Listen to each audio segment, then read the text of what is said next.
So if you know anybody who,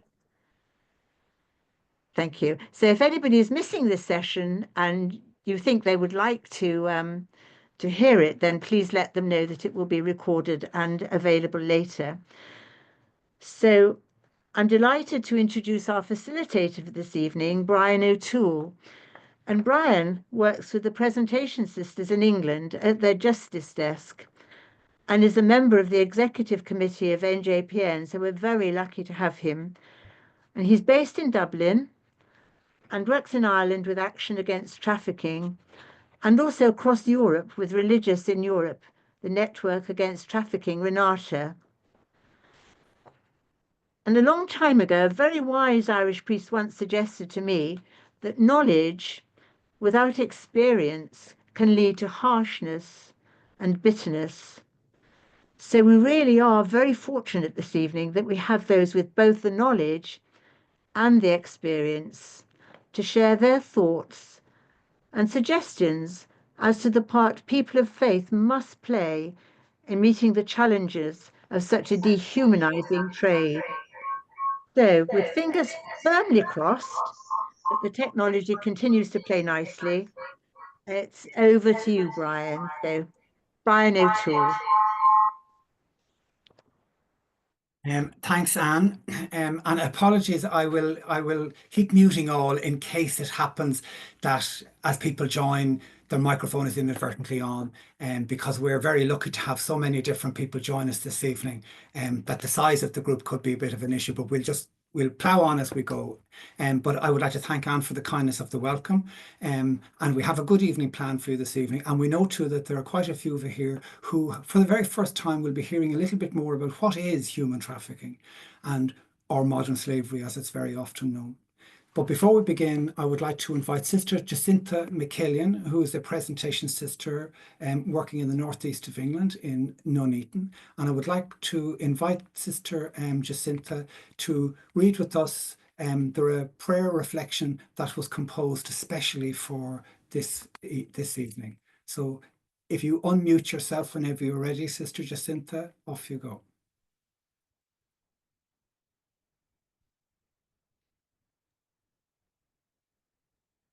Father in heaven, may the faith you have given us in your Son, Jesus Christ, move us to defend the dignity of every human life and reawaken in us the blessed hope of a world free from oppression and slavery.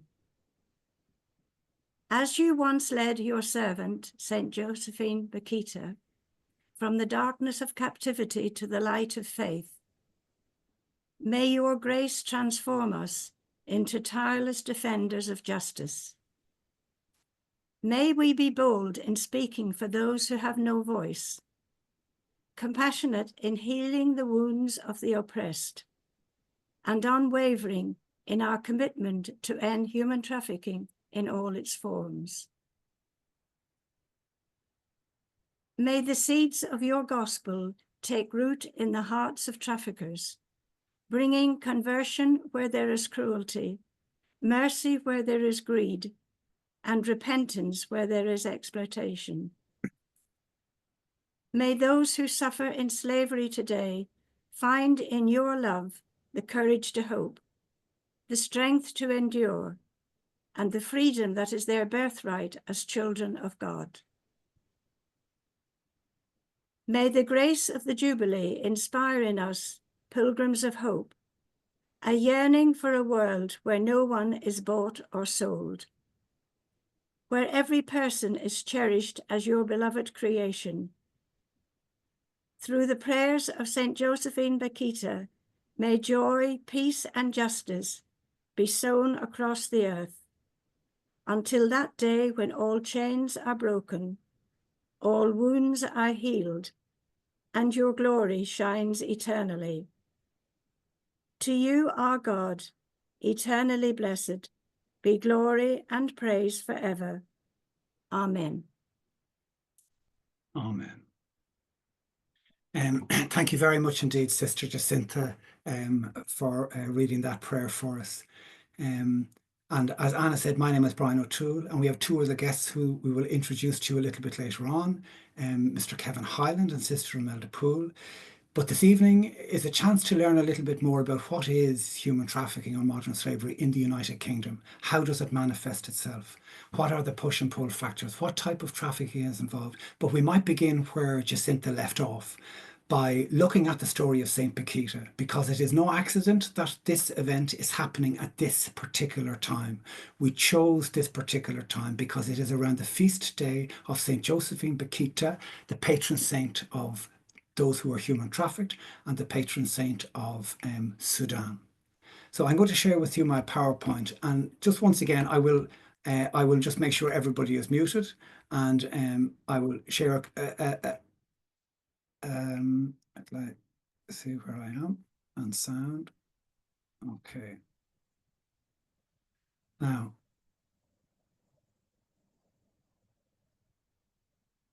I just put down the bar on that.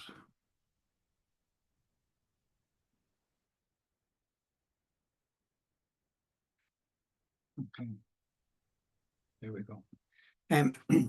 As I said, this is just an introduction, but really this year we chose this particular event at this time of the year because Pope Francis has recently opened the Jubilee year. And in the Roman Catholic tradition, it's a holy year, or a Jubilee year is a year which is a significant religious event. It is a year of forgiveness of sins. It is a year of reconciliation between adversaries, of conversion, and consequently of solidarity, of hope, of justice, of commitment to serve God with joy and in peace with all our brothers and sisters. And the theme of this Jubilee year is pilgrims of hope. So we are being called to be pilgrims of hope. We are told that our Christian hope is not surprised by the travails of the world, nor by the demands of seeking goodness. Often we can see that hope arises precisely amid the difficulty and seeks a way forward for a possible good. Hope can honour the brokenheartedness of those who have eyes to see what we are choosing to what we are doing to the earth, and often offer an honest path in action to those in despair.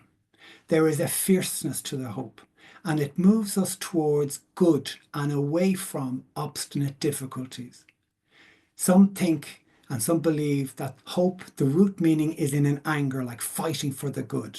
We often hear those words, fighting for the common good. I wanted to introduce you really to the story of St. Josephine Bakhita. It was a saint I hadn't heard about until relatively recently. It's a very sad story, but it is a very good story. And we were reminded by St. Josephine Bakhita that she was enslaved as a young girl, that she does epitomise hope in this Jubilee year. She was born in 1869 in Darfur in South Sudan.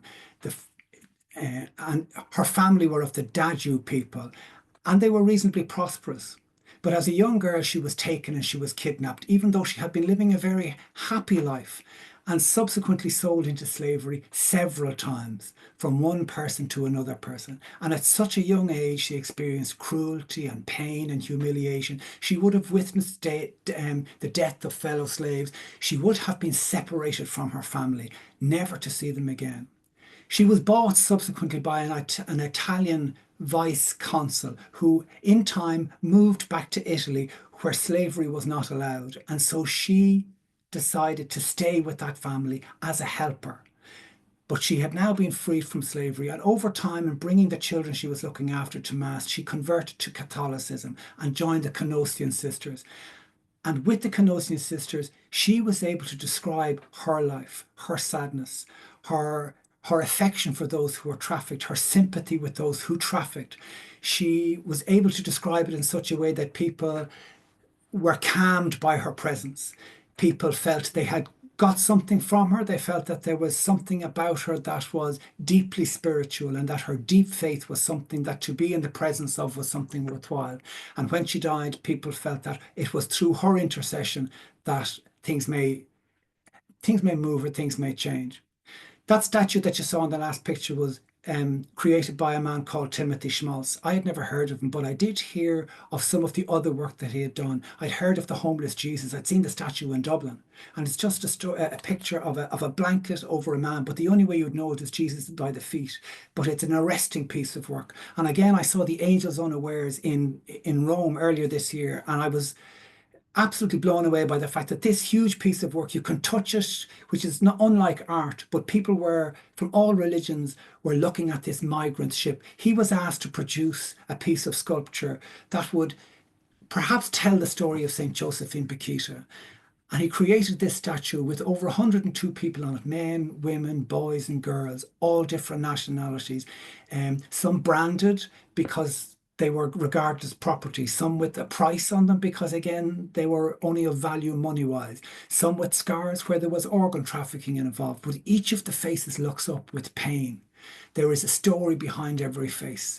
And this was how Timothy Schmaltz regarded the subjects that you could see. The real statue is over 20 feet long, and it's huge. That's him with the clay version before it was cast into a bronze and built in Schio, where Bakhita stayed and lived for the remainder of her life, which has now become a place of pilgrimage because of, not just because of who she is, but because this statue and this sculpture called Let the Oppressed Go Free is now in its place. So I have a little piece from Timothy himself, and he tells it much better than I can. So if you'll bear with me, you'll hear him describe what prompted him and how he came upon the story of Bakhita.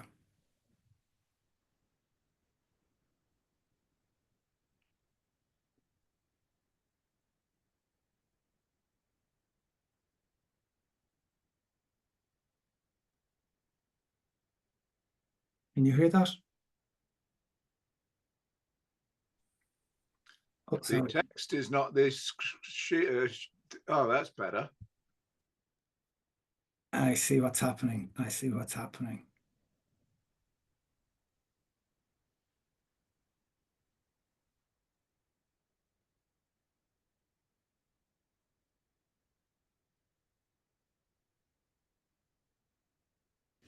Hi, my name is Timothy Schmaltz. I'm a sculptor, and I finally completed the Let the Oppressed Go Free sculpture.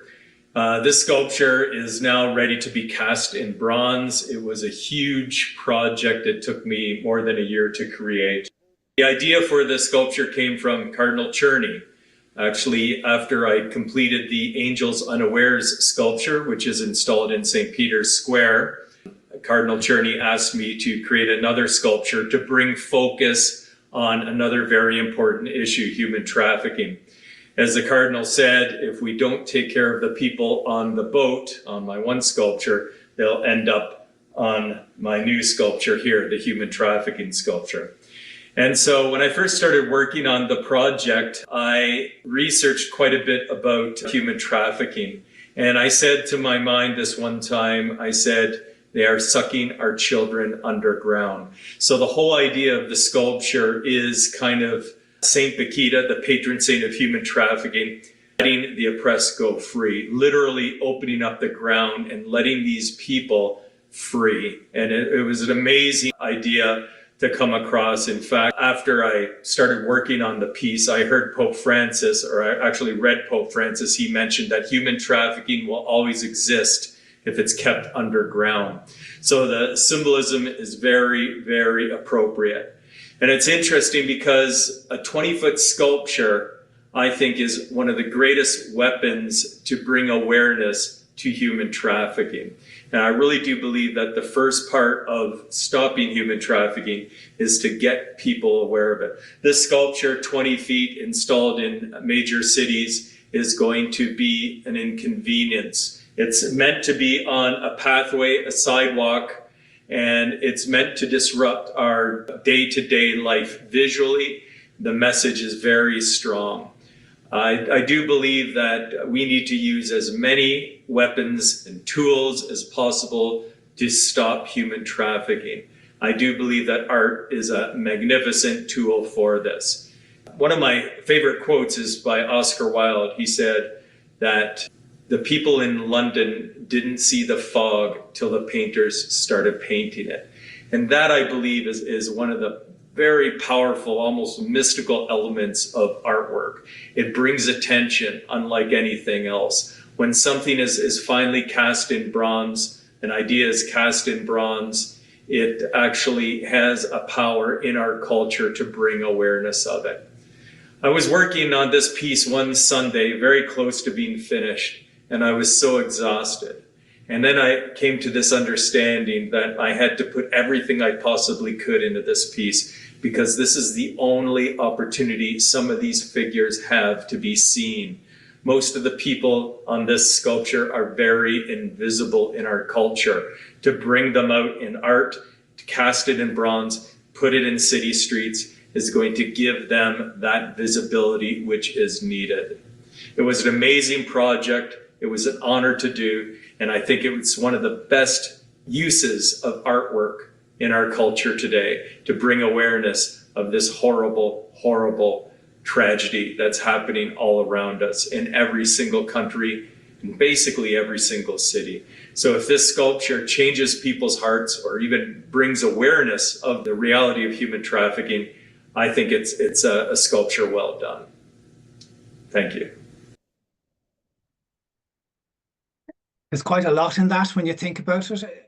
When I think about what he says about, he designed this so that it would be an inconvenience. It will be in your way. It is designed to disrupt. It is designed to be arresting, to stop you. He said it is a strong message. But what I really like about Timothy Schmaltz's story is that before he ever undertook to create the statue, he said, I knew nothing about human trafficking. I had to go and learn. I had to find out what it is, what it was. And in this way, that's quite like a lot of us here this evening. For the first time, we're hearing about human trafficking and we don't know a lot. So his message really there to us is maybe we should do a little bit more to find out what it is. And the one thing I liked about what he said is what he said, it's very much invisible. It's underground. And the statue is St. Bakhita lifting the shore and people rushing out from under the ground. And when he told us then, he said, if we don't save the people in the statue in St. Bakhita, they will end up on the one in the boat in Rome, the angels unawares. So when we think of trafficking, we ask, what is it? Well, it's quite specific, really. It has three distinct elements. Recruiting, kind of the act of recruiting, transportation, transfer of people, and then the means, which is the force, the fraud, the trickery, coercion, and then the purpose. For what? For profit. It is a violation of human rights. And sometimes people get it mixed up. Human smuggling and human trafficking, they're not the same thing. One is about bringing a person in and paying somebody to get you in. And after that, the deal is done. But human trafficking is a persistent and ongoing exploitation of people to earn for the profit. It is profitable. It can happen to anyone, anywhere. Men, women, old, young, boys and girls. It happens to so many different people. And it's not a case that it is, we're told that it is in plain sight. We're told that it is in every town in England, and that even though people can't see it. So when we're asking then, where exactly does it happen? It happens, a lot of people think it happens just in cities. It happens in rural areas. It happens in certain industries, car washing, recycling, in kitchens, sometimes where people can't be seen too easily, in fishing, dangerous industries, in agriculture, as au pairs. It's not confined to cities and towns. And also we need to think sometimes of how we purchase to be good consumers. Do we think that the thing we're buying is cheap? Maybe because it's somewhere along the line, somebody is being forced to work for little money or no money. Victims are sometimes very afraid to come forward. Maybe they are ashamed of what they've been forced to do and can't say it. Or maybe they've been forced to break a law and think, if I announce or if I declare I'm not happy or want to get out of this situation or call the police, I will be in trouble because I have been forced maybe to grow cannabis or for sexual exploitation or to commit a crime because I have been forced to. So what of the different types of trafficking? We've just mentioned a few here. Sex trafficking, people will have heard about. Labour trafficking, domestic servitude in kitchens, au pairs, different places. Criminal exploitation, forcing people to do things like grow cannabis. Child trafficking, organ trafficking, which is not new, but it's not happening as often, but it's very prevalent. Early childhood marriage, forced begging, and also now we're looking at issues of surrogacy and adoption. So there are new and there are plenty more. You know, these are just some of the ideas of what trafficking is. So people understand or wonder, how can somebody end up being trafficked? Well, there are push factors where the person comes from. Maybe there is a poverty, maybe there is conflict or war, unemployment, lack of education, or maybe there is one reason people say, for a better life, a better opportunity, I will go and earn and send the money home for my family. And often they will jump on any opportunity to try and come from one country to go to another. They're the push factors at home, and sometimes they're very strong. But if they're coupled with an appealing pull factor, like somebody says, I can promise you a super job, better money, good living conditions, you will be my boyfriend or my girlfriend. So there are people tricked into relationships. There are better training and education. So that combination of push and pull is very enticing and very difficult to if you like, to ignore. So when people arrive, they're very quickly put to work in different places. Often too, it can be a case they are put into places, or online platforms can be used for recruitment and exploitation, or maybe sex trafficking. In looking at some of the statistics, which are quite difficult, they say that there are over 12,500 victims identified in the UK. Now, that's important to hear because it's identified. In actual fact, the Santa Marta group would say there are 136,000, and you'll hear a little bit about them later on, that's how many there are, but there's very few identified. And the most common nationalities, they're of every nationality really, but the most common nationalities of those who are victims of human trafficking are those who are British citizens, those from Albania, and those from Vietnam. It is also a case that children account for nearly 50% of those who have been identified as victims of human trafficking. And many victims are exploited within the modern slavery sector, including forced labour and sexual exploitation. And I mentioned there the real number afterwards. The Modern Slavery Act was an act put together in 2015 as a way of trying to deal with this growing incidence of modern slavery. It is extraordinarily prevalent in the UK. And part of its remit was to create an anti-slavery commissioner. And the first anti-slavery commissioner was Kevin Hyland. And Kevin Hyland is somebody who is here this evening and will explain to you a little bit more about his involvement. There are some shortcomings of the Act. It's 2015, it's now 2025, so it's not as good as it used to be. And even some people would say it probably didn't live up to its billing at the time. But at the time, it was a seminal piece of legislation, and it was the envy of a lot of the world. Some people say there was a lack of enforcement, or there mightn't have been huge support for victims, and this is very true. There were loopholes in legal definitions. And then there are concerns over the UK's asylum policies. And then there are always calls for reform. In Renata, we know, for example, we did research to find that those who work as legal advocates for victims of human trafficking found it very difficult in their work to make sure that things would happen. Because of things like Brexit and the Stop the Boats campaign and the Rwanda policy and this kind of rise to the right and this hostile welcome for migrants, there is a conflation, there is a mix-up between who are migrants and who are victims trafficked. And that then combines and makes things difficult. And because it is so difficult to get into the UK now, those who would like to come are travelling unsafe routes and are travelling in ways that might make them vulnerable to being preyed upon by traffickers. And in that sense, where things aren't getting any better, shall we say. That unwelcome narrative is one that is growing, and it is hostile. There is a fear of deportation from a lot who are there, from those who are still here. Brexit is a problem. And the fact that the UK has moved out of the EU, it means that they've kind of lost access to those databases that would help and use to catch those traffickers. There are fewer migration routes, and the UK is very tough now on immigration. This here is the final statue, and it's an absolute imposing piece of work. So I'm going to stop here now. I'm going to stop my share.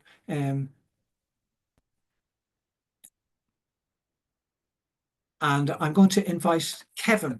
Kevin Hyland is is an OBE. He's a special advisor to the Santa Marta Group. And Kevin will explain to you himself who he's involved with, but he was formerly the lead for the London Metropolitan Police's Human Trafficking Unit and the UK's first independent anti-slavery commissioner. He chairs the G20 Interfaith Forum, focusing efforts on increasing the resources allocated by the G20 countries to human trafficking prevention, and is on the board of several human rights focused charities in the UK and in the US. And all of us here have probably heard of the Sustainable Development Goals. Well, SDG 8.7 specifically relates to making sure that those who are trafficked are freed. And it was Kevin's work and Kevin's insistence that 8.7 was put in. So without further ado, I will welcome Kevin. And Kevin, thank you very much indeed for joining with us this evening. Thank you very much, Brian, and thank you for the introduction. And thank you for so many people joining us, wherever you may be in the UK or in Ireland or elsewhere in the world. And it's great to see such a good audience and such a large audience. Brian, as well, thank you for such a clear overview of human trafficking and many of the nuances and the challenges, particularly around nowadays, the issue of traffic victims who are migrants and traffic victims who are displaced. And I think one other thing to remember is that trafficking doesn't require movement of a person. It's about the treatment of a person. And the legislation talks about harbouring, about recruitment, and it's for the purpose of. So even the offences are committed before the person is exploited, which is the way that we used to try and use the legislation when I was a police officer, more about trying to prevent and intervene early than waiting till exploitation occurs. But that can be difficult, getting the information and getting things responded to. But I just want to start with a short video, which will perhaps talk about Santa Marta and give you a little bit more about what Santa Marta is. And the music I've chosen, you will all recognize it, but it's because it dates back to somebody who was a slave master and earned fortunes out of slavery, but then found grace and then decided that they would be somebody who was going to fight against slavery as opposed to benefit from it as they had done in the times of the transatlantic slave trade.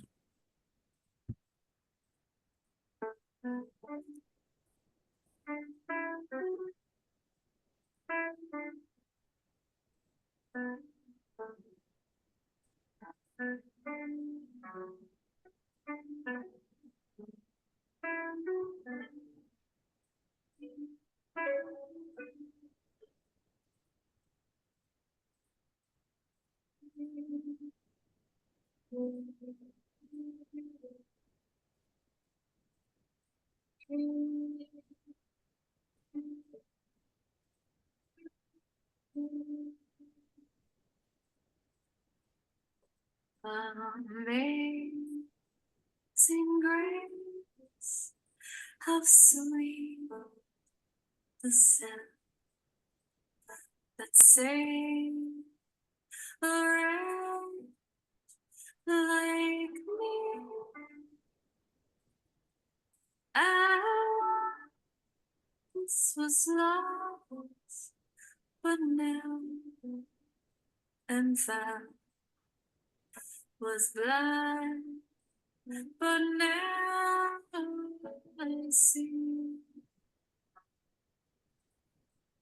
'Twas grace that taught my heart to feel, and grace my fears relieved. How precious did that grace appear, the hour I first believed.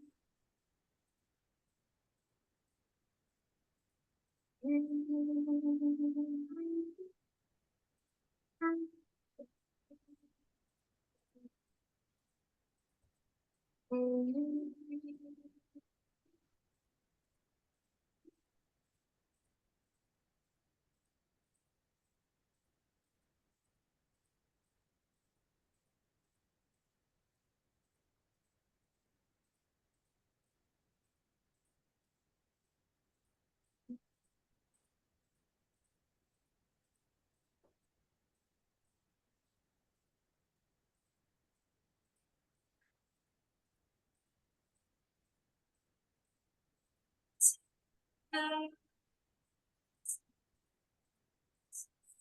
sun,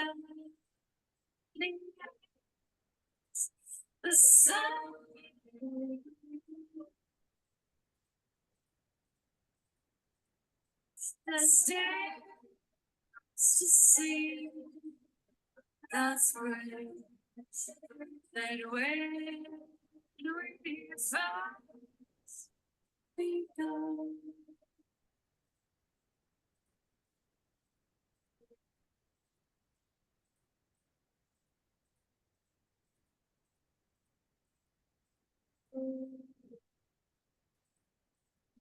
Slow, but now see.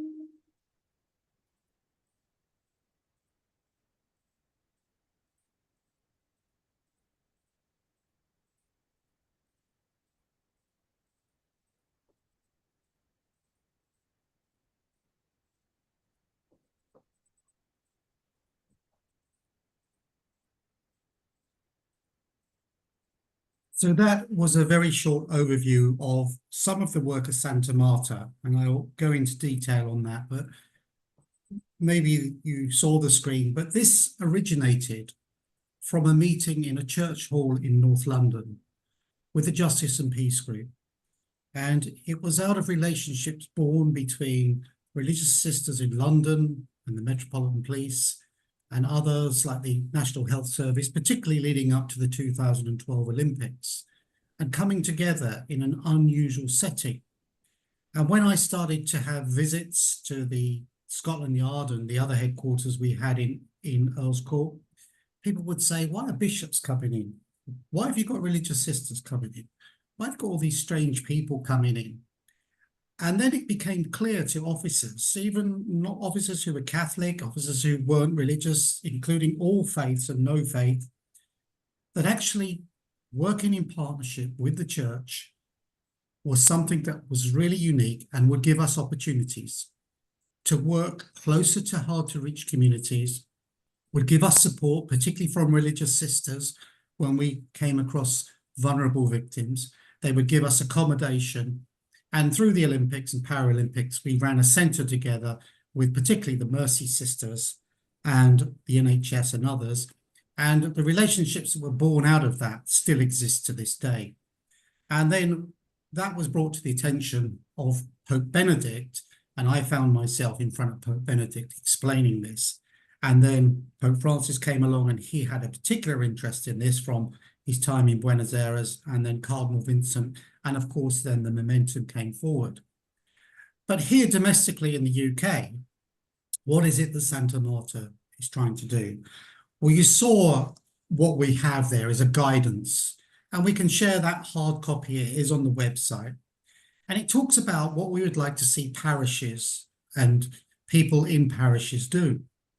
Just recently, I live in Ireland, and I wrote to 1,200 parishes in Ireland and brought this to the attention of parish priests.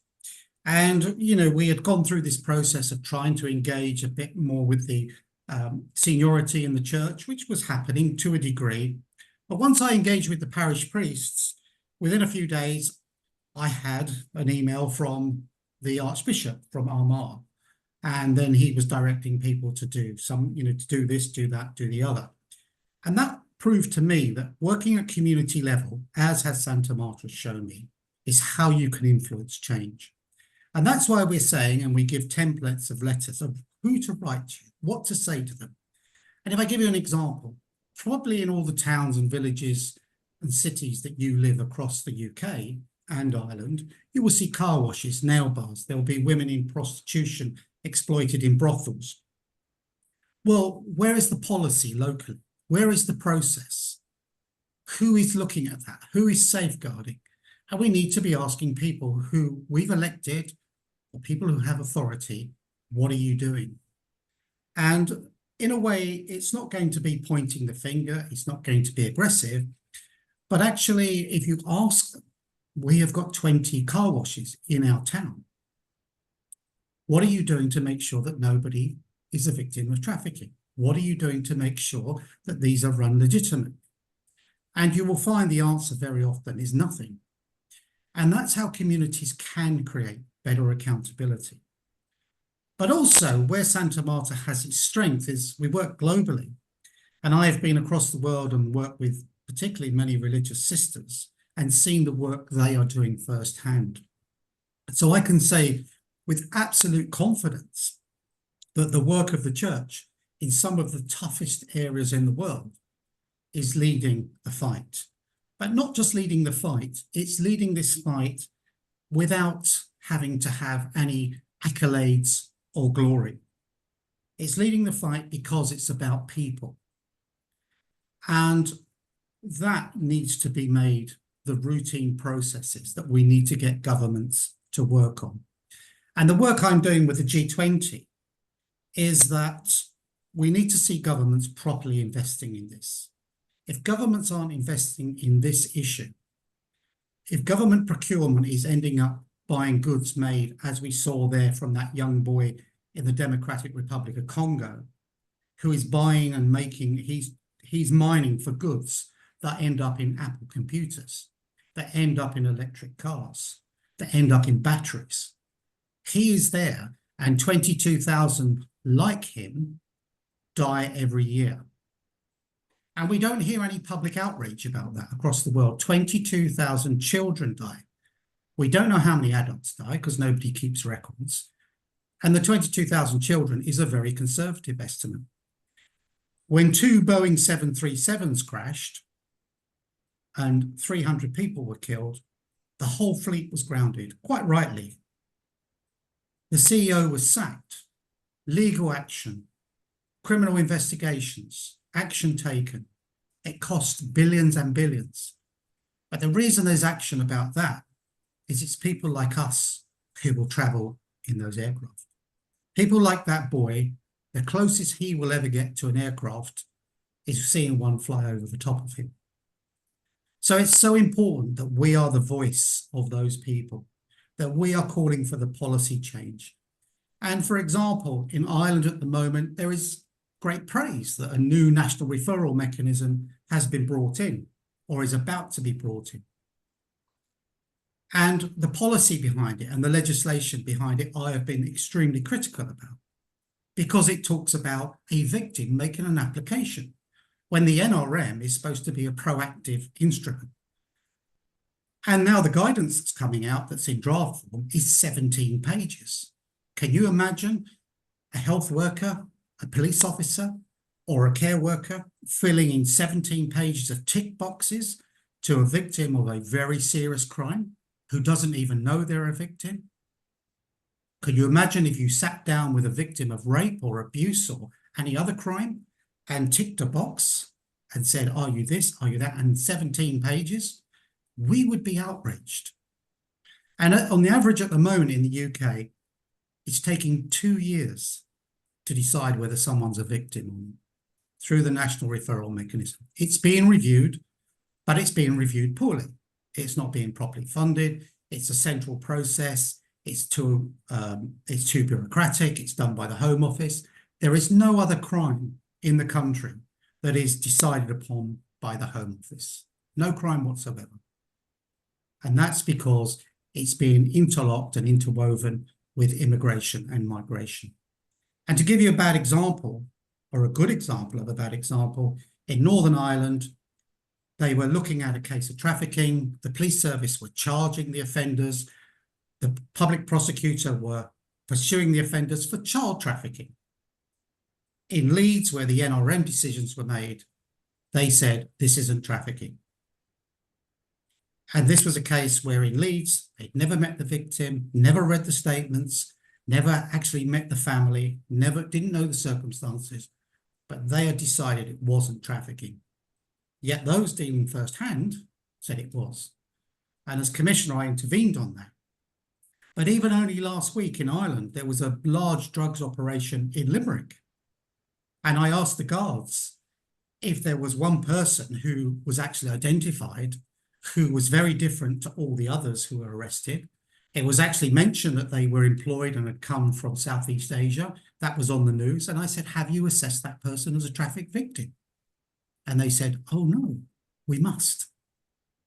We must. But the person's already in prison on remand.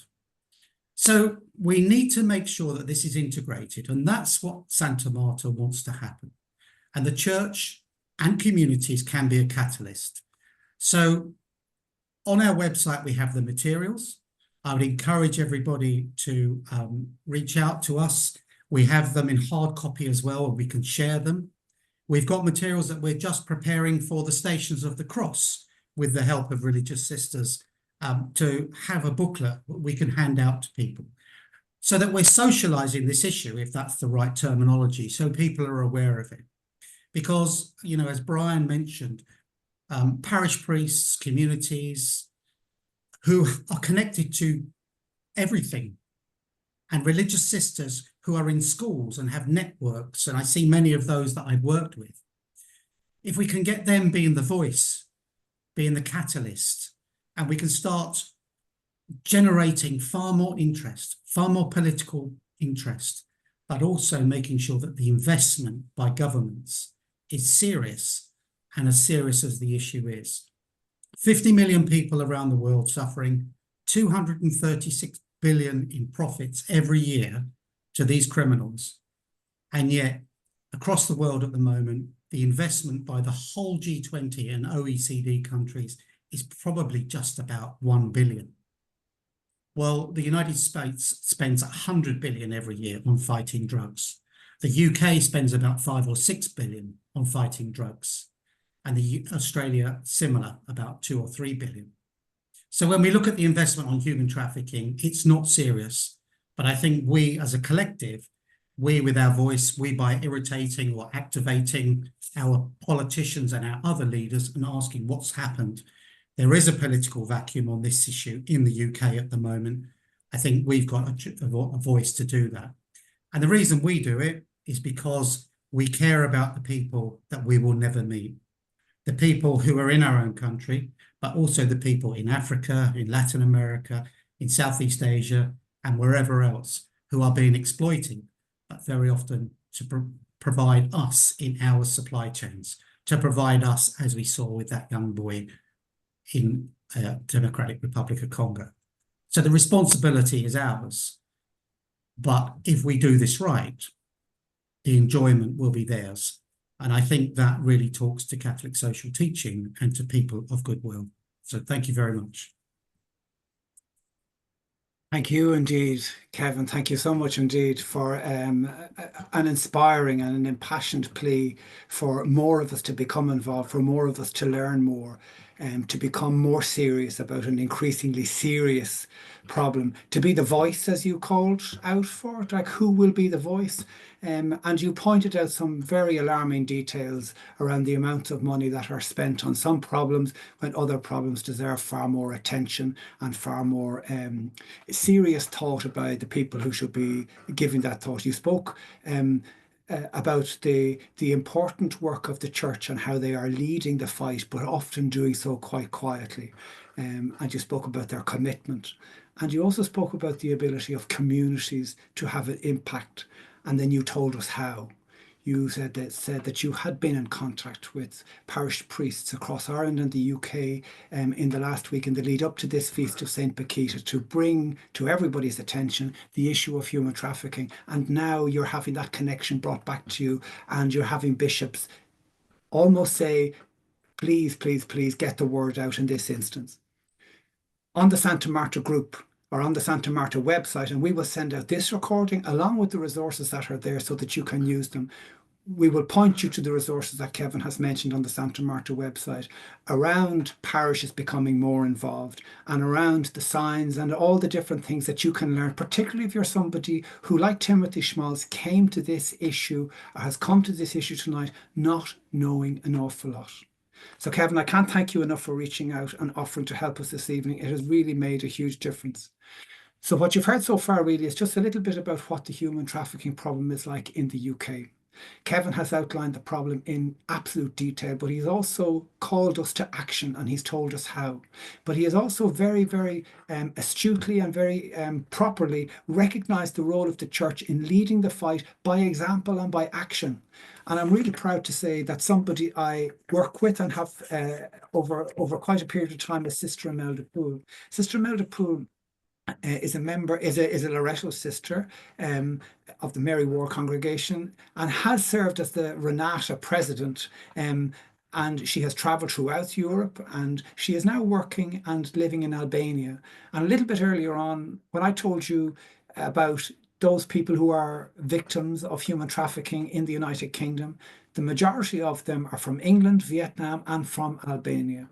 And we've asked Sister Imelda maybe to come on and tell you a little bit about her work in what we would regard perhaps as a source country, because there are countries of source, countries of transit, and countries of destination. And the UK can actually be all three, but in many instances, the UK is a country of destination. So, Sister Imelda, you're welcome. And once again, just like Kevin, I cannot thank you enough for agreeing to speak with us this evening. It is our pleasure to have you this evening. So you have the floor. You might just unmute there. Thank you. Thank you very much, Brian. That's a wonderful introduction. Excuse me, but I have a little cold, and so my voice might be a bit low. So do tell me, Brian, if I'm not clear, okay? And You're I'll very speak clear, out very more. clear. Okay, super. Okay, I'd like to begin with the word together.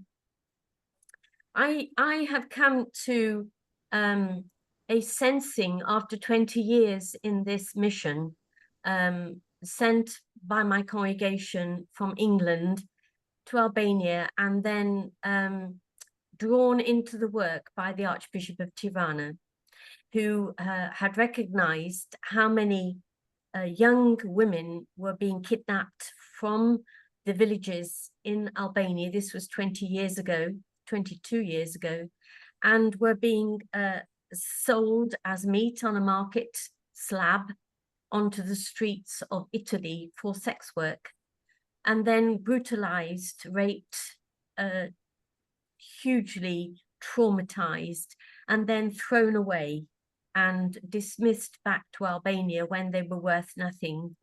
And this wasn't being picked up back in Albania. So we were asked to address this issue, and we did this initially with Caritas.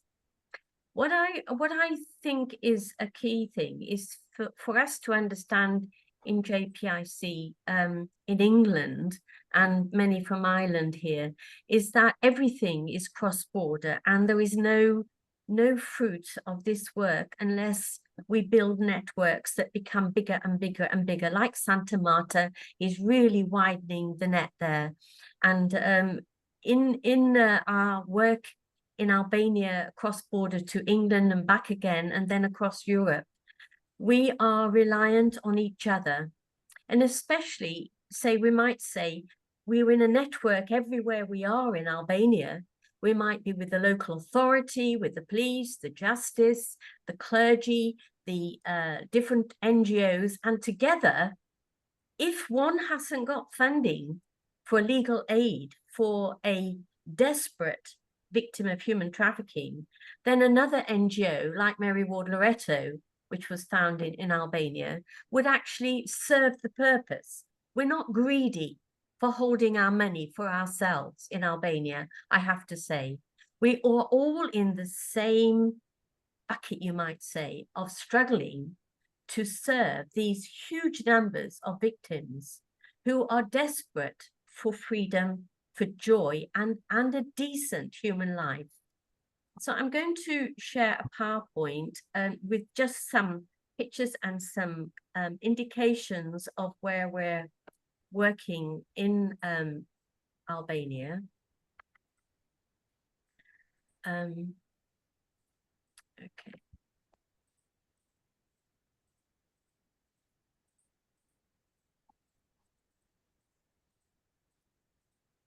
Where I always get a little bit into a fiddle because, yes, here we go.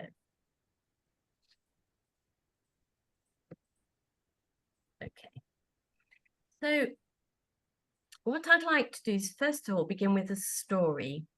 And the story links with the grassroots. The story is of my congregation 23 years ago. who made a decision to discern every single province to open a new community outside the boundaries of their country. And you can see how many new missions opened within 1 year. That's between 2002 and 2004. And South Sudan, Zambia, Ecuador, East Timor, Seychelles, Ghana, Bangladesh, and Albania. And England were led to go to Albania as a country with the help of international organizations like CAFOD, like CIIR. We brought them on board again together. We hadn't got the knowledge, the information to make good discernment as to where we should go. And ultimately, it was in Albania, the people, the many people we met from the church and outside, who drew us more and more into feeling this was where we should go. This is where we were being sent. And there we met the Archbishop in our third visit. And he actually said, when we asked him, what do you think is the greatest need in Albania? And he told us this story. And please, he said, would you respond and work against human trafficking? So we did. We had to get ourselves trained. We had certain qualifications, teaching, counselling, and the sister that came with me had home economics for setting up the shelter and so on. But it was Caritas that actually invited us to work with them. They had the funding. And so we initially opened the shelter with Spanish funding for the first girls coming back from Italy that we met. And it was a baptism by fire, we might say, but it was together. We were not on our own. And that was for 3 years. And during that time, I was also asked to go all over the country to serve the clinics and the diocesan centres all over Albania. And you wouldn't believe it, how many trafficked girls I met just wandering in the mountains, through the villages, at the clinics. One sister said to me, please will you see a girl? I really don't know what to do. And this poor girl's body was pulsing with sores. She was in deep trauma from traumatic and terrible abuse in Italy. And her mother, who had heard her story, had had a mental breakdown. Imagine what kind of a story it must have been. And she's still in a mental institution in Albania, the mother. And the thing was, there was no network of doctors to respond to the needs of these girls who were way out in the sticks of Albania. So all of this was little by little forming the networks up and down the mountains, in the villages, in the seaside, and so on, to ensure that those hidden and lost in the gaps would be found.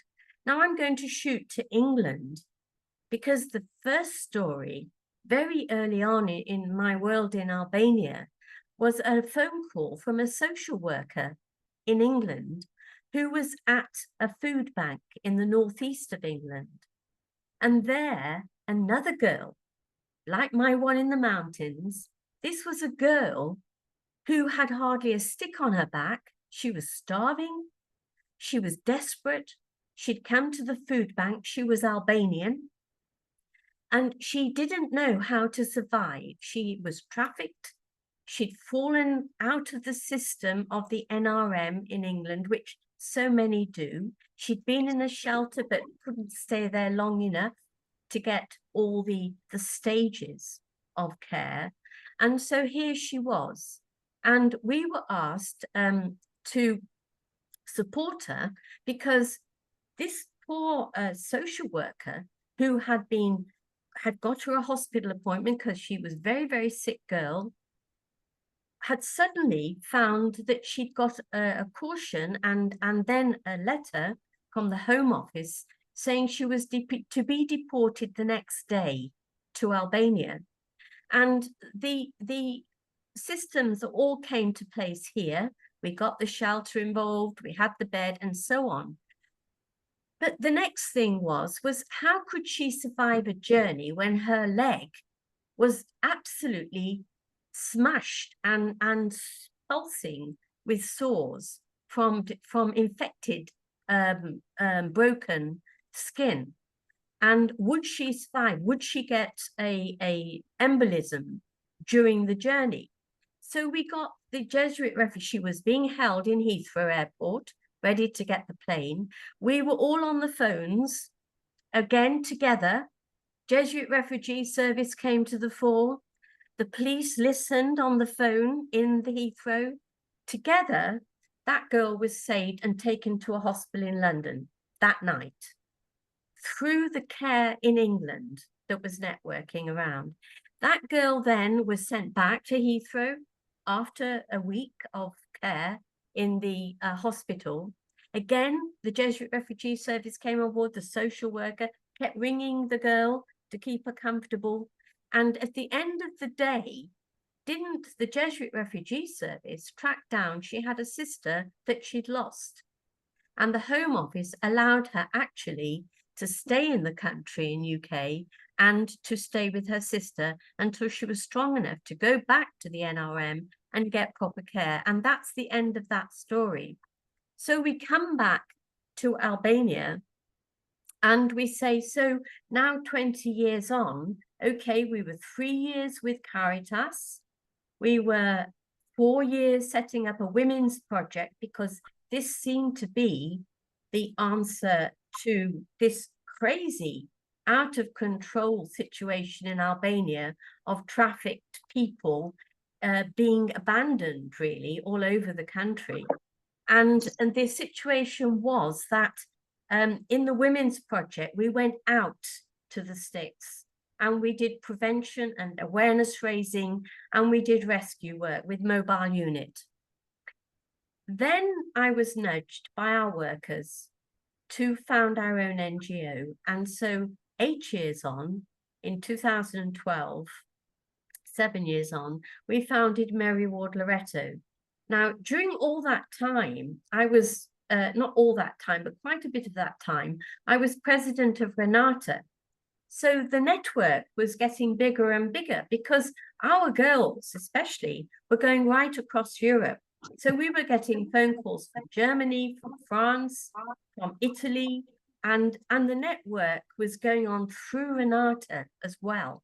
It's quite extraordinary, really, the kind of caring. And Renata, when we ask Renata, what is the culture? What's the ethos? And we say this in Albania, they say love. And Kevin's used that word, and so has Brian. Love, compassion, empathy, care is what the church brings to this very challenging mission. And it's at the heart of the Mary Ward charism, which is, she says, divine love, Mary Ward says, divine love is like a fire which cannot let itself be locked up, because it's impossible to love God and not to want to labor to extend God's glory. And she also said, do ordinary things well.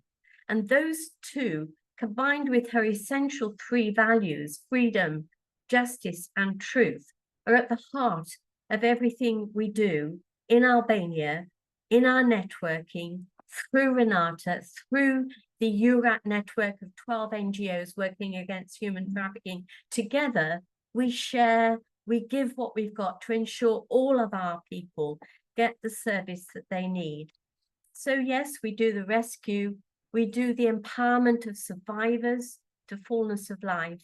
And of course, we do prevention work, which includes broad-based organizing, citizen organizing to give communities the empowered respect and dignity to change their situation so they're not so vulnerable to the human traffickers.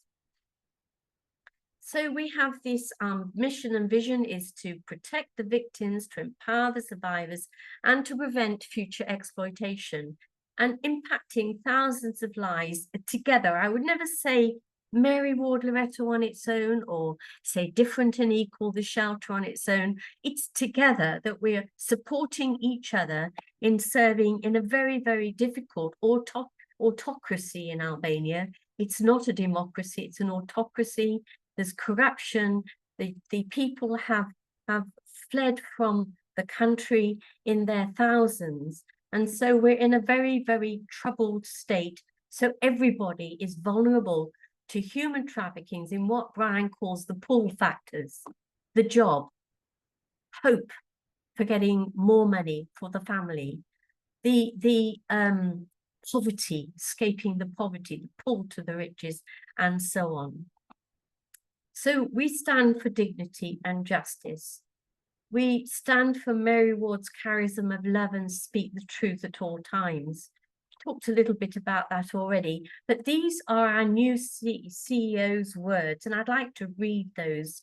They're from an Albanian who's now immersed a year and a bit in Mary Ward Loreto as our leader. And this is what he said we stand for. He says, we stand for freedom, dignity, and justice. These three words have been the motivation for our existence, for guiding our work. Since 2012, we've stood on the front lines of the fight against human trafficking in Albania, helping thousands reclaim their lives and thrive. Our core values of truth, responsibility, integrity, courage, and empathy guide our actions, fostering trust and promoting systemic change. So these are our three trusts, you might say. So it's the protect, the rescue, the care, right through to serving them in the many services that our 6 advice and service centres all over Albania operate to embrace and welcome those vulnerable victims that need our care. And then there's the whole movement to empowerment programmes for our youth and women in particular. And then there is the prevention, which includes research. It includes a lot of awareness raising and service learning in schools to democratize schools and bring empowerment to our young people and enable them to be the leaders for change, for justice, and for truth. And these are some of the actions, you might say, that go under those three programs. So protect, we have the emergency accommodation, the legal advice, psychological support, the medical support and aid, the social care, referral and accompaniment to services, and the first steps to recovery. It could take 1 year, it could take 2 years or more, but we stay very close. But all the time, when they're ready, they dictate their programs. We move them to the empowerment programs. And the Women's Empowerment Programme in particularly is to form leaders in survivors, but it takes time, and they become peer supporters of each other in their healing.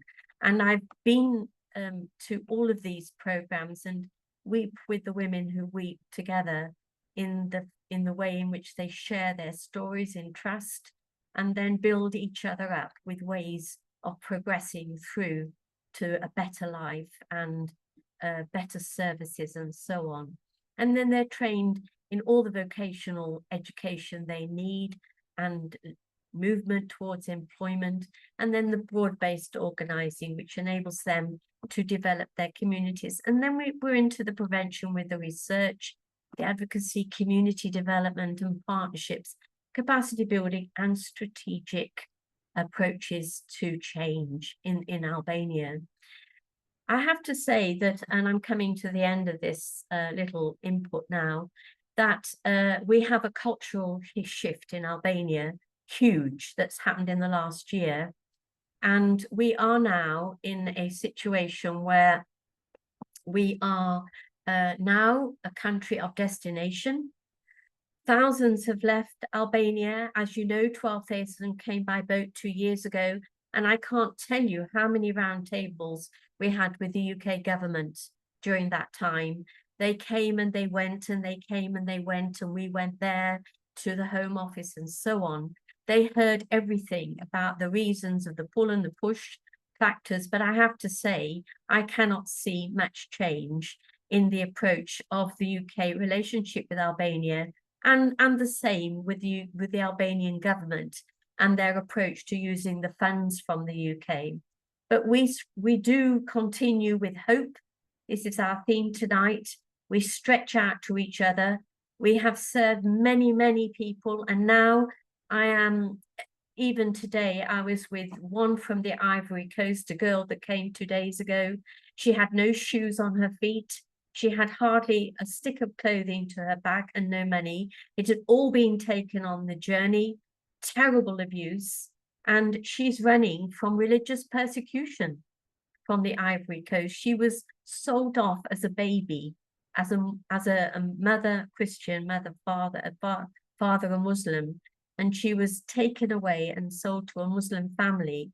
And as she grew up, she fell in love with a Christian man and again had her baby, and this baby again was sold off to a Muslim family. So she ran in the end because she was not allowed to go to her mother and nor to her partner, a Christian. So she's with us in the church where I meet most of these Africans, Chinese. We have some of them in our asylum center. It's a mess and it's almost chaotic because the systems aren't in place. So we live in this kind of wild world, but absolutely hopeful because we are together doing this, both across borders in the UK. I can't tell you how many people help us in the UK. And even now, we have a Mary Ward Loretto UK charity. And this is our backbone, you might say. We have wonderful English people who are our trustees. Kevin is one of our patrons. Thank you, Kevin. And we have your name here. And Baroness Helena Kennedy, Christian Sweeting, Julie Etchingham are our patrons. And we have 11 wonderful trustees. You see 2 of them key leaders here at our physical meeting that we have once a year. And they are the key people that are helping with the awareness raising in the UK, but I go to and fro as well, about twice a year, to do awareness raising in schools in the UK and parishes.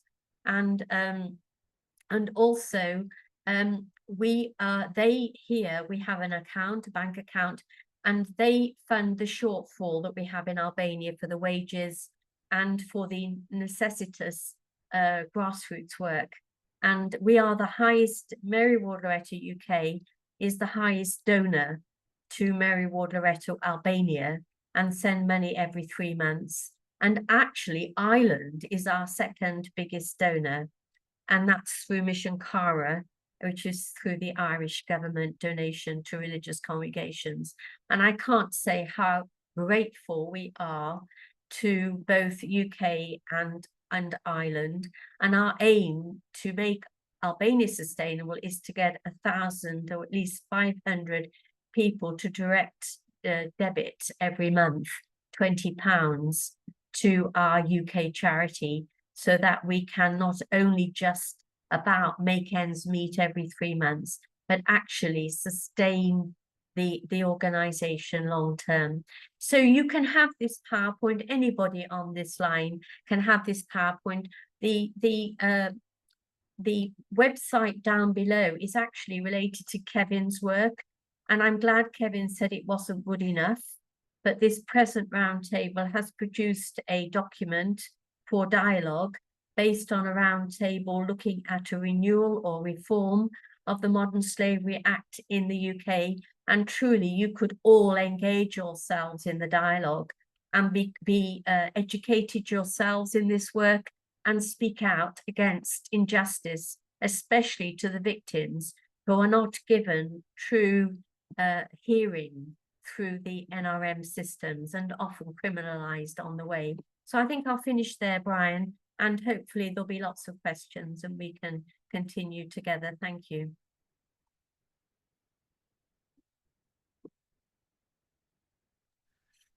Imelda, I don't know what to say. Thank you so much indeed for such a comprehensive overview of the work that you do. I always have something to learn when I hear you speak. I always have something to learn when I hear Kevin speak. There is so much going on. And as you say at the end, there is so much that is hopeful, even when things seem desperate. And indeed, some of the stories that you told us seem desperate. Even that story at the very end of that young girl who has arrived into your church in the last 2 days, like, the vision is just Bakhita. That's all I can think of when I hear you speak of that young girl. Like, she's she's there for 2 days. It's a religious persecution. Her daughter, I'm very conscious too of the fact that one thing that I read that really caught me out with Bakhita was that she never saw her family again. And even in her autobiography, it is that chunk that's missing. We don't know what happened. Her brothers or sisters or others in her family or her cousins. We just don't know. And I often wonder, was that a private suffering of hers? Imelda, you have told us so much for in the last 15 or 20 minutes that has complemented and built upon everything that Kevin has mentioned. I cannot thank you enough for your piece this evening, and similarly with Kevin. I will put one question to either Kevin or Imelda. You can both come in on this. We had a question a few minutes ago that came in that really spoke to, well, I'll read it out as it came. It said, what can we do to counter the image presented by our government that no region of Albania produces any valid asylum seekers? A hard one. So, Kevin, are you going to answer that? Yeah. Go ahead sorry. there, Kevin. Yeah. So this is a wider issue than Albania, because obviously there is a mission to reject as many people as possible and to make it as difficult as possible for people who come to the UK. And Albania doesn't fit on the list of countries that they would say are risk, and they're reducing those countries quite significantly.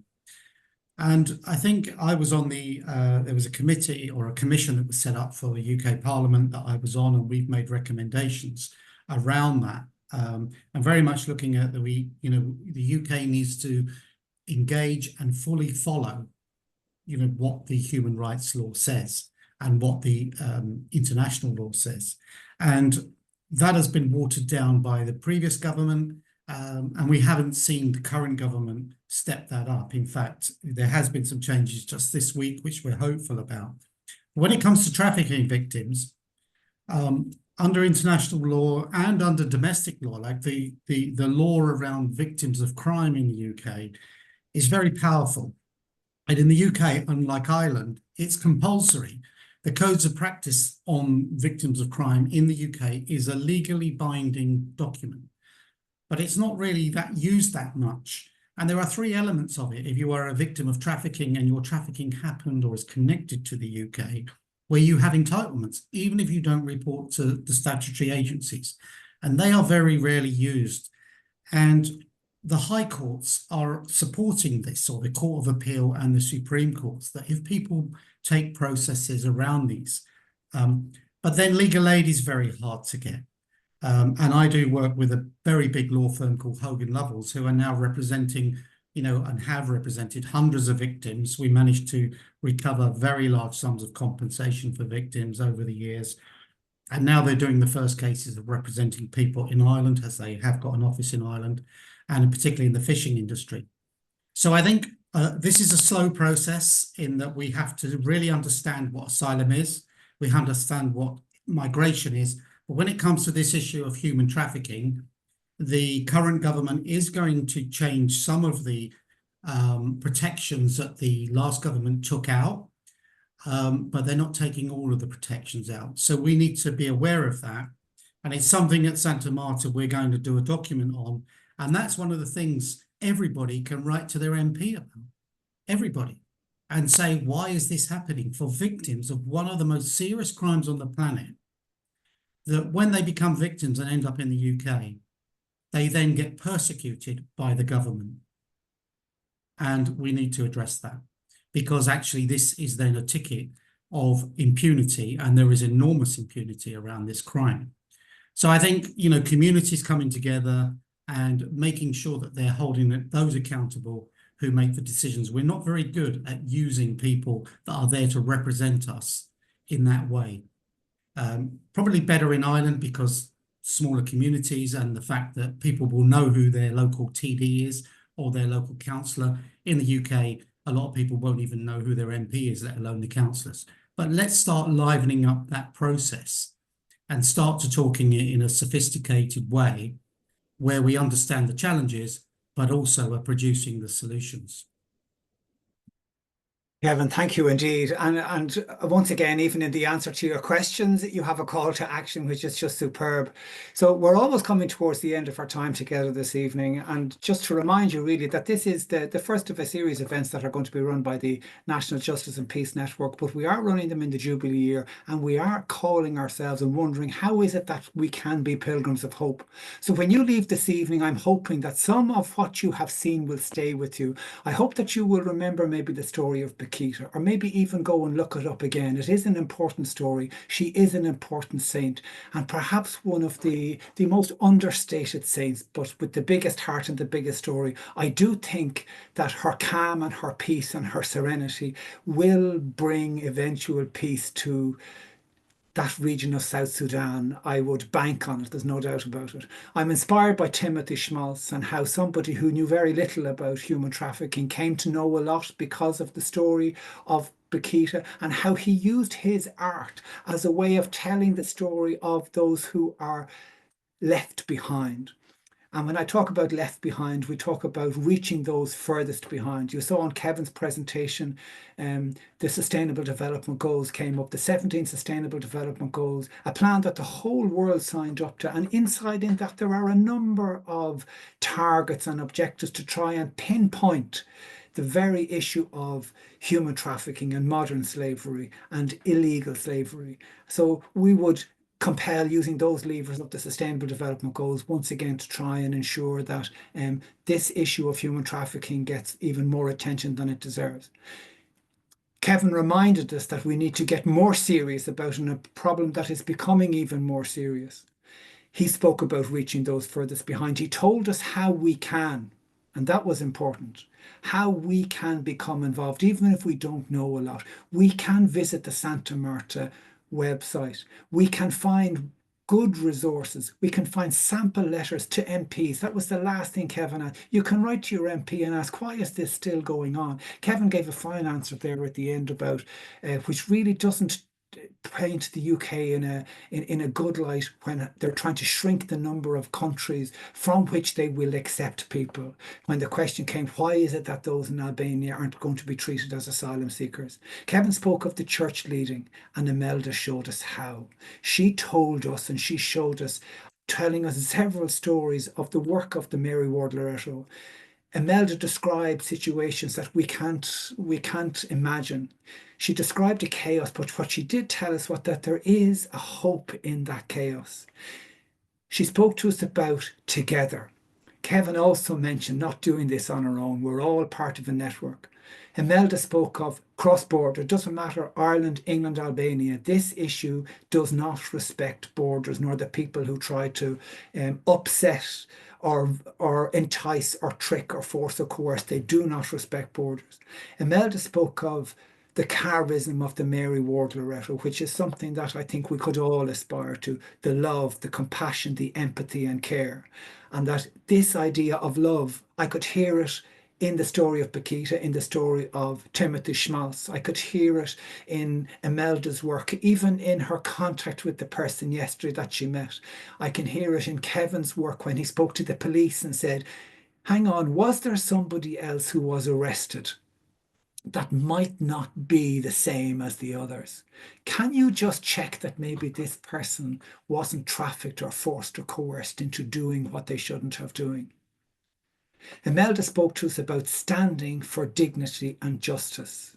The Santa Marta group is trying to show us how to stand for dignity and justice. It's not dignity and justice for us. It's dignity and justice for us, for those who don't have the voice. And at the very beginning, when Kevin spoke first, he said, who will be the voice? And what we're doing is we are being asked as Pilgrims of Hope this year, can we possibly be the voice?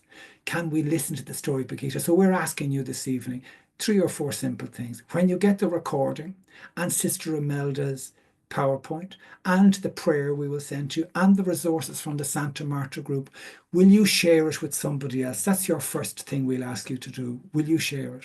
When you go to bed this evening, will you maybe think of the story of Bakhita or what Imelda has said? Try and think of something that stayed with you from each of the speakers this evening. Can we be the simple activist? Can we write to an MP, even engage more, learn a little bit more about what is involved? All of these things we are being asked to do because they will show love, they will show a compassion, they will show an empathy, and they will increase the care. In this way, I think we can be pilgrims of hope. So once again, Kevin and Imelda, I cannot thank you enough for your pieces this evening. As I said earlier, I am constantly learning from all that you do. So I am so, so grateful. I'm also so grateful to the 120 people we had online at one stage or more, and the fact that we have 140 or another 120 that have signed up. They will get the recording of this, and by hook or by crook, we'll make them share it and make them pass on your work, your words. And thank you once again. So Anne Peacey, if you're there, I'm going to call you back in if that's okay. And you might just speak to us just as we close this evening, maybe speak to us a little bit about the NJPN and the next events. Are you there, Anne?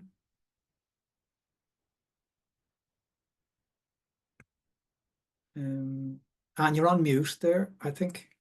You're on mute. You're speaking away there, yeah. If you just I found my video and lost my sound. Okay, so I'd just You're- like to say thank you so much to everyone for joining the meeting this evening. And I'm sure we've had a great deal to think about following all that we've heard. And I think we've heard of the harshness and bitterness that comes from the letter of the law without thinking about the spirit of the law and thinking about the people who are affected by the harshness and bitterness in some of our political decisions. I especially like to thank Kevin and Sister Mel for sharing both their knowledge and their vast experience. And as Brian said, key words that have come out this evening are togetherness, working together, not being precious about our own little bit and wanting to sort of preserve our own name, and openness. And very much so, the word grassroots coming from the communities, and stories of hope and networking, but also words like integrity and truth, which are of key in our political systems at the moment. What is truth? What do people hear and what do people think when they hear the word migration? They think about being overwhelmed with the other, not thinking about the people who are needing a place to find home. And we hear about people swamping us and undesirables coming, and we don't hear the stories of the people behind. We certainly don't hear enough about the stories of those poor people who are trafficked.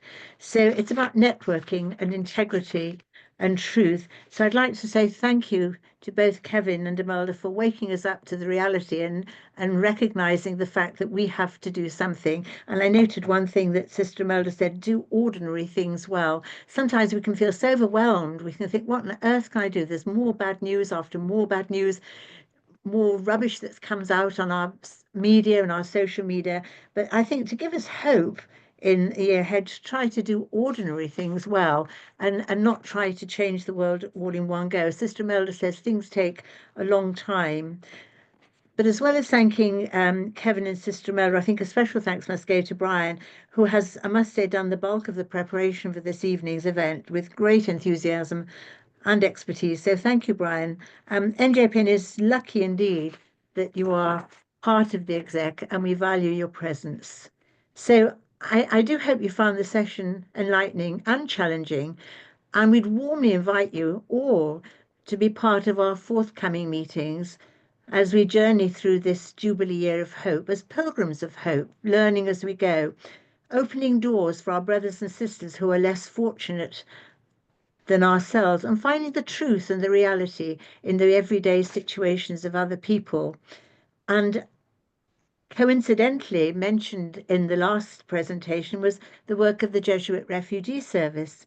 And it leads on to our next opening doors meeting, which is going to take place on Monday, the 7th of April, again, an evening Zoom meeting. And the title of that session is Opening Doors to Refugees and Asylum Seekers. So between now and then, hopefully we'll be able to build up some kind of more awareness of the distinction between refugees, asylum seekers, and those who are trafficked.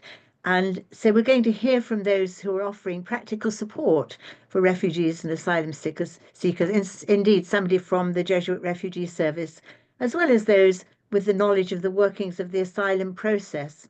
And just this afternoon, Bishop Paul McAleenan has expressed a wish to join in with that meeting and to be able to contribute to the discussion on behalf of the Bishops' Conference of England and Wales. And I know he was very active with the migration forum, so we thank him for that. And he just agreed this afternoon that this was something that he would really like to be involved with. And then on May the 10th, there's going to be an actual in-person meeting, and that's going to be related again because people move from one country to another for environmental reasons as well as conflict areas. So opening doors to a sustainable future, a sustainable world for future generations. And this is going to be held at the CAFOD offices in London, and it's going to be facilitated by the NJPN Environment Group. And Bishop John Arnold has expressed an interest in this event as well, if he's available for that day. And that leads on then to our major event, is always our annual Swanwick Conference, which takes place in July, and that is opening doors to a just peace. Our conference last year recognised that we needed a just politics, where we had peace and integrity in our political structures. We all know that we can't possibly have a just peace without having a just system. So that as recognising, as I said at the beginning, no peace without justice, we're moving on from a just politics to a just peace, firmly believing that violence is not the answer, conflict is not the answer, and another way is possible. So you're most welcome to be part of each or all of these events. So look out for further details on our website and our Facebook page. And we're really hoping to see many of you throughout this Jubilee year. And if any of you feel really called to become part of the National Justice and Peace work as members and activists and partners, I know we have our membership support coordinator is part of the meeting this morning. She'll be delighted to be inundated with loads of applications for joining NJPN. You would all be very, very welcome.